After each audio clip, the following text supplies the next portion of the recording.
Good morning students. हम class 11th में biology में चैप्टर नंबर 8 कोशिका सेल के बारे में अध्ययन कर रहे थे। देखिए, इसमें हमने कोशिकांगों के बारे में अध्ययन कर लिया था कि कौन कौन से कोशिकांग प्रेजेंट होते हैं। ठीक है, इसके अलावा हमने प्रोकैरियोटिक और यूकैरियोटिक कोशिका में अंतर देख लिया था। अब हम प्रोकैरियोटिक एवं यूकैरियोटिक कोशिका की संरचना के बारे में देखेंगे। तो आज पहले हम पढ़ेंगे प्रोकैरियोटिक कोशिका की संरचना।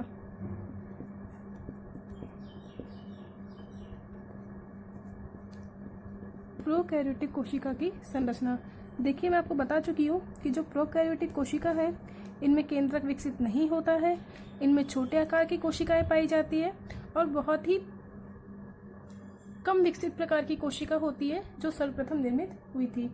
इस प्रकार की कोशिका जीवाणु, जिसे हम बोलते हैं बैक्टीरिया, आद्य जीवाणु, आर्कीबैक्टीरिया, नील हरित जीवाणु यानी कि साइनोबैक्टीरिया एवं माइकोप्लाज्मा में पाई जाती है। देखिए, जीवाणु इसे क्या बोल देते हैं? बैक्टीरिया।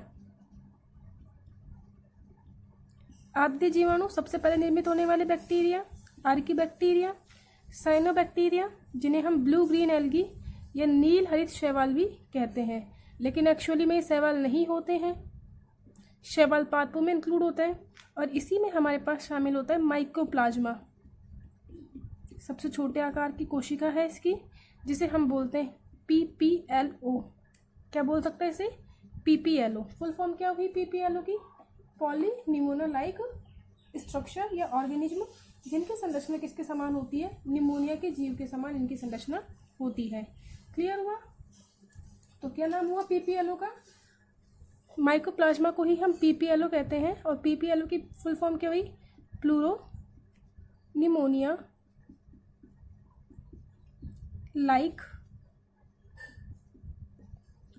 ऑर्गेनिज्म।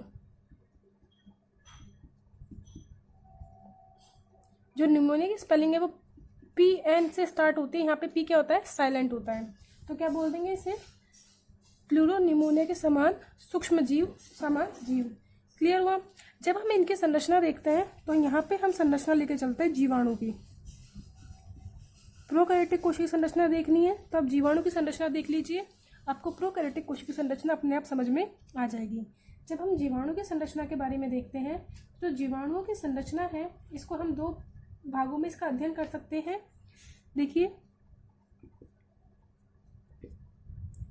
जीवाणु की संरचना में एक तो इनके पास उपस्थित होती है कोशिका भित्ति, या हम कह सकते हैं कोशिका का बाह्य आवरण। कोशिका का बाह्य आवरण एवं क्या प्रेजेंट होगा इसमें? जीव द्रव्य। एवं किसकी बात कर देंगे हम? जीव द्रव्य की।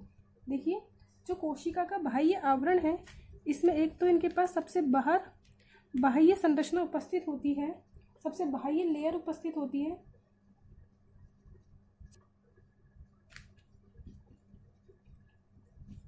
बाह्य परत और कोशिका भित्ति। जबकि जीव द्रव्य में हम क्या क्या शामिल करते हैं? इसमें कोशिका झिल्ली,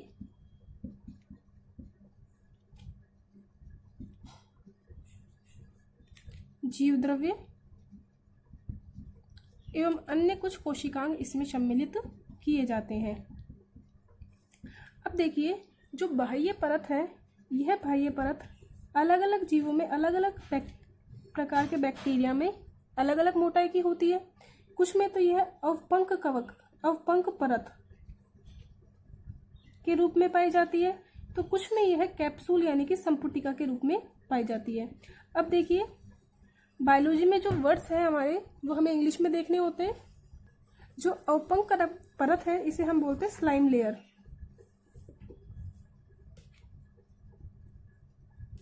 संपुटिका से मतलब क्या होता है? कैप्सूल। कोशिका भित्ति को हम बोलते हैं सेल वॉल। कोशिका झिल्ली को बोलेंगे सेल मेम्ब्रेन। जीव द्रव्य प्रोटोप्लाज्म और कोशिकाओं को बोलते हैं हम सेल ऑर्गेनल्स। तो हमने क्या देखा कि जो कोशिका में सबसे बाहर की तरफ बाह्य परत उपस्थित होती है, अलग अलग जीवों में इसकी मोटाई भिन्न भिन्न होती है। अलग अलग प्रकार के जीवाणु में इसकी मोटाई भिन्न भिन्न होती है। कुछ में यह ढीले रूप से उपस्थित होती है, जिसे हमने क्या बोल दिया है, अवपंक परत। अगर यह ढीले रूप से उपस्थित है तो इसे क्या बोल देंगे, अवपंक परत। जबकि कुछ में क्या होता है, ये कैप्सूल के रूप में उपस्थित होती है, जिसे हम क्या बोल देते हैं, संपुटिका। क्या बोल देते हैं इसे, संपुटिका।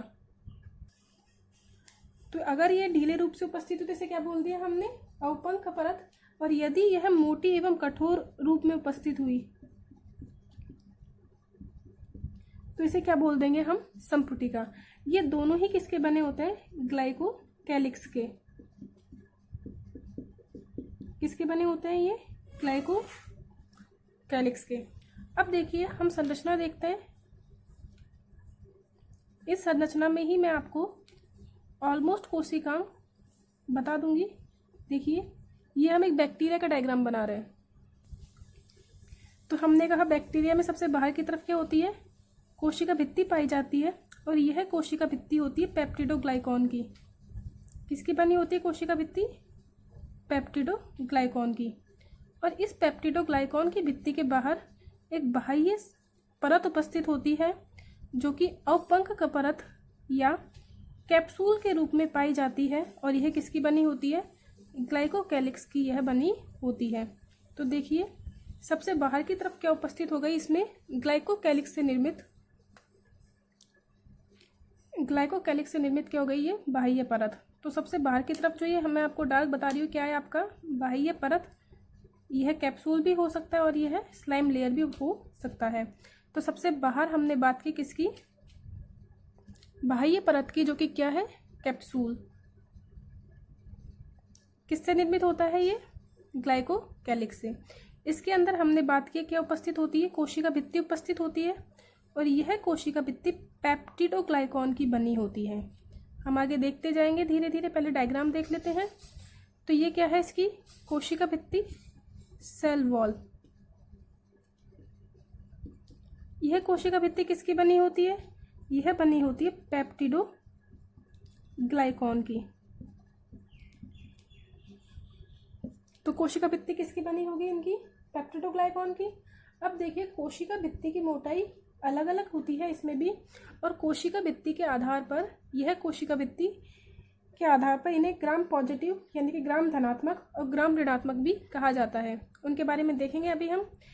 इसके अंदर जो सबसे आंतरिक ये जो लेयर है, किसकी होती है, कोशिका झिल्ली की। सबसे आंतरिक लेयर कौन सी है, ये कोशिका झिल्ली।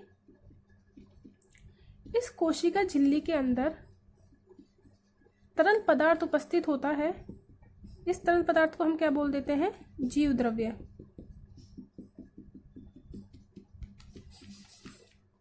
इसके अंदर क्या उपस्थित होता है, तरल पदार्थ उपस्थित होता है, जिसे हमने क्या कह दिया है, जीव द्रव्य यानी कि प्रोटोप्लाज्म। अब देखिए इस जीव द्रव्य को हमने क्या बोल दिया इंग्लिश में, प्रोटोप्लाज्म। इसी के साथ साथ इनके पास कुछ कोशिकांग पाए जाते हैं, जिससे हम बात करते हैं सबसे पहले केंद्रक की। इनके पास विकसित केंद्रक नहीं होता है। अब देखिए इसमें जो केंद्रक है, इसमें केंद्रक सुविकसित केंद्रक नहीं पाया जाता, नग्न केंद्रक पाया जाता है, जिसके बाहर कोई आपके पास कोशिका झिल्ली या केंद्रक झिल्ली का आवरण इसमें नहीं पाया जाता। इनका जो केंद्रक है, यह केंद्रक न कहला करके केंद्रकाभ अर्थात न्यूक्लियोइड कहलाता है। क्या कहलाएगा, यह न्यूक्लियोइड कहलाता है। इनके पास विशेष कोशिकांग नहीं पाए जाते हैं। इनका जो आनुवांशिक पदार्थ होता है, यह द्विरज्जुकीय वृत्ताकार डीएनए के रूप में पाया जाता है। तो जो इनके पास आनुवांशिक पदार्थ है वो आपका केंद्रक में उपस्थित नहीं होता है, वह कोशिका द्रव्य में ही उपस्थित होता है। और इसे ही हम क्या कहते हैं, जो इनका आनुवांशिक पदार्थ है वो किसके रूप में पाया जाता है, द्विरज्जुकीय वृत्ताकार डीएनए के रूप में उपस्थित होता है। तो क्या कहा हमने, जो प्रोकैरियोटिक कोशिका है, इनका आनुवांशिक पदार्थ द्विरज्जुकीय वृत्ताकार डीएनए के रूप में उपस्थित होता है।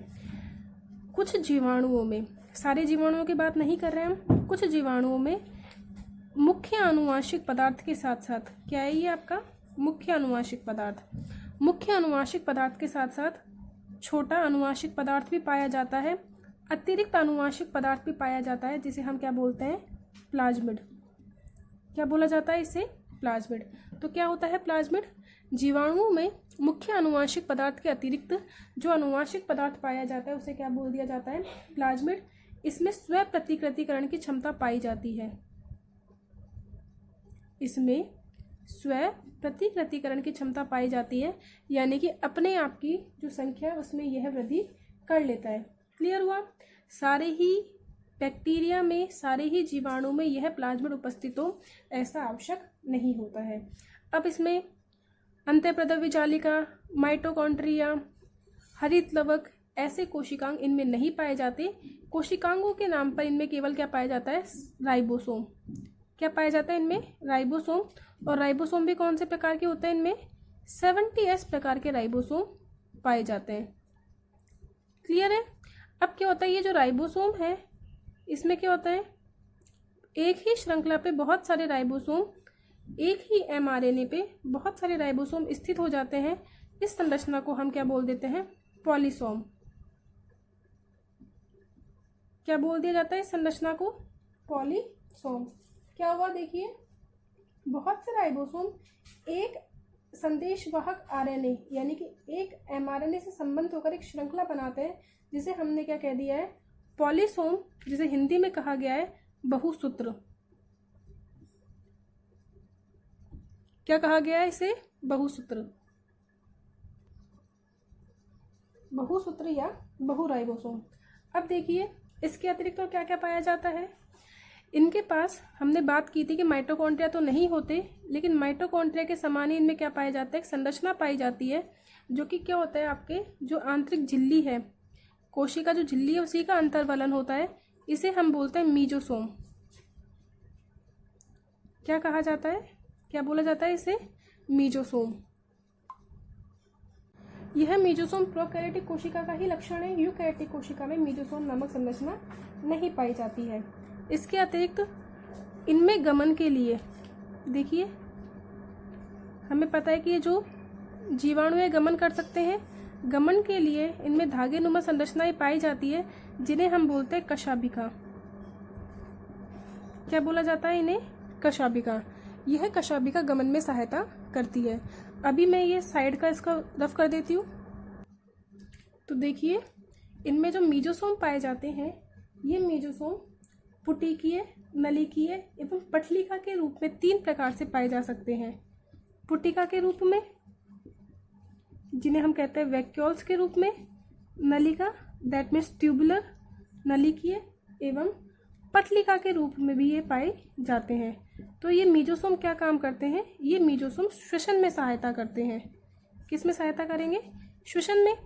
जबकि जो जीवाणु गतिशील होते हैं, जीवाणु 2 प्रकार के हो सकते हैं, एक तो चल जीवाणु होते हैं और एक अचल जीवाणु होते हैं।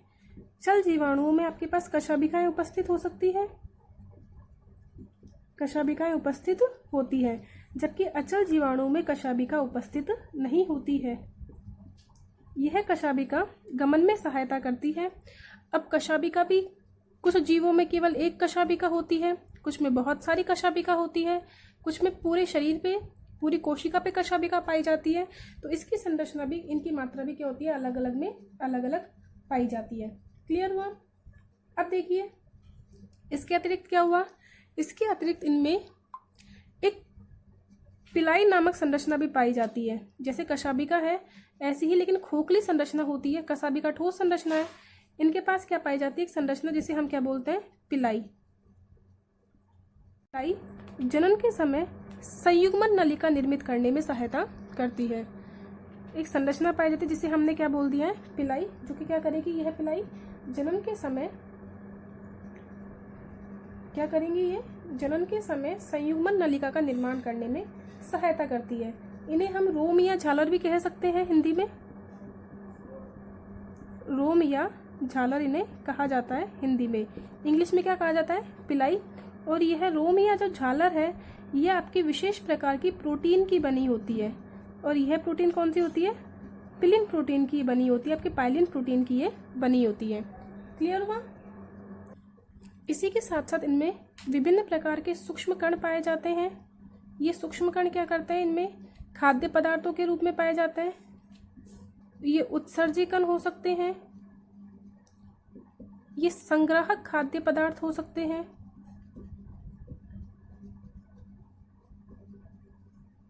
साथ ही साथ इनमें आरएनए के अणु भी पाए जाते हैं।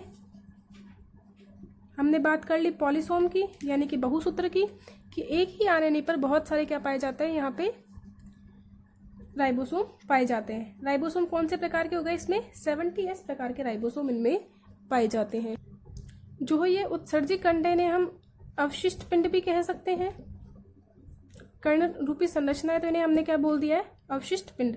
इनके पास लवक तो उपस्थित नहीं होता है, लेकिन एक विशेष प्रकार की लवकनुमा संरचना पाई जाती है जिन्हें हम बोलते हैं बैक्टीरिया क्लोरोफिल। तो देखिए हमने इसमें आज क्या क्या पढ़ा। हमने बैक्टीरिया की संरचना में सबसे बाहर हमने कहा बाह्य परत, यह बाह्य परत कैप्सूल। तो देखिए सबसे पहले बाह्य परत, यह कैप्सूल या औपंक परत के रूप में पाया जाता है, जो कि किसकी बनी होती है? ये ग्लाइकोकैलिक्स की। किसकी बनी हुई है ये संरचना? आपकी ग्लाइकोकैलिक्स की। सबसे पहले हमने बात की, देखिए ये रहा कैप्सूल। सबसे पहले किसकी बात कर दी हमने? कैप्सूल की। ठीक है, इसके बाद पाई जाती है इसकी कोशिका भित्ति।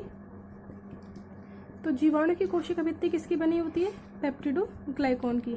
तो ये सेकंड वाली बात कर ली हमने कोशिका भित्ति की। इसके बाद जो आंतरिक लेयर है वो किसकी पाई जाती है? कोशिका झिल्ली की। जो कोशिका झिल्ली है, यह कोशिका झिल्ली अर्धपारगम्य झिल्ली होती है। कोशिका झिल्ली क्या होती है? इनकी अर्धपारगम्य झिल्ली होती है। अर्धपारगम्य झिल्ली क्या होती है? जो कि चुनकर पदार्थों को प्रवेश करने देती है। तो कोशिका झिल्ली कैसी होगी? अर्धपारगम्य झिल्ली होती है, जिसे हम बोलते हैं सेमी परमिएबल मेम्ब्रेन। क्लियर हुआ? अब इसके बाद हम बात करते हैं इसकी जीव द्रव्य की, जिसे हम साइटोप्लाज्म भी बोल सकते हैं और जिसे हम प्रोटोप्लाज्म भी बोल सकते हैं। इसके अंदर देखिए क्या क्या पाया जाता है। इसके अंदर समांगी तरल पाया जाता है। इस तरल में मीजोसोम नामक संरचना होती है, जो कि कोशिका झिल्ली का क्या होता है? अंतर्वलन पाया जाता है। यह मीजोसोम श्वसन में सहायता करता है। साथ ही साथ यह पुटिका, नलिकीय और पटलिका के रूप में पाया जाता है। जीव द्रव्य में आरएनए भी पाया जाता है। 70S प्रकार के इनमें राइबोसोम पाए जाते हैं।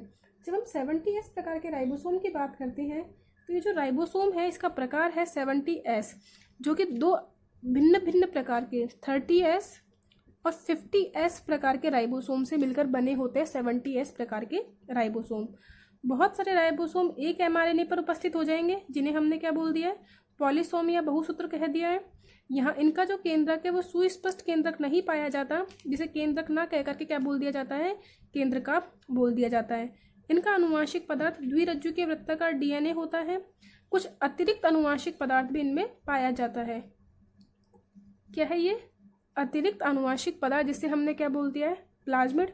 गमन के लिए इनमें कशाभिका पाई जाती है। कशाभिका उपस्थित भी हो सकती है और कशाभिका अनुपस्थित भी हो सकती है। इनमें एक विशेष प्रकार की खोखली नलिकानुमा संरचना पाई जाती है, जिसे क्या बोला जाता है? पिलाई। हिंदी में इसे बोलते हैं रोम या झालर। यह पाइली प्रोटीन की बनी होती है, जो कि जनन में सहायता करती है। किस में सहायता करेगी ये? जनन में। यह जो कशाभिका है इसे इंग्लिश में बोलते हैं फ्लैजिला।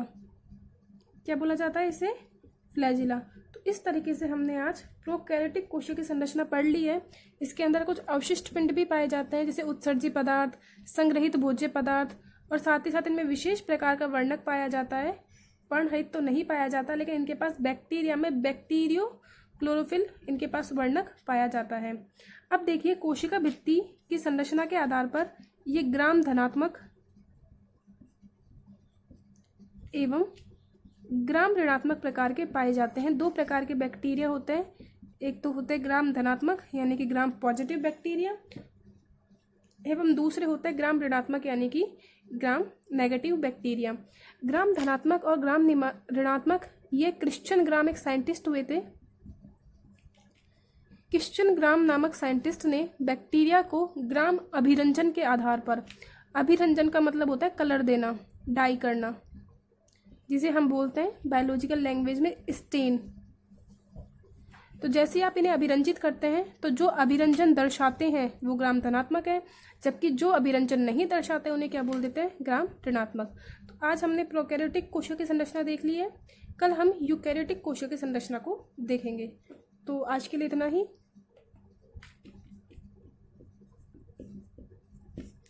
Thank you.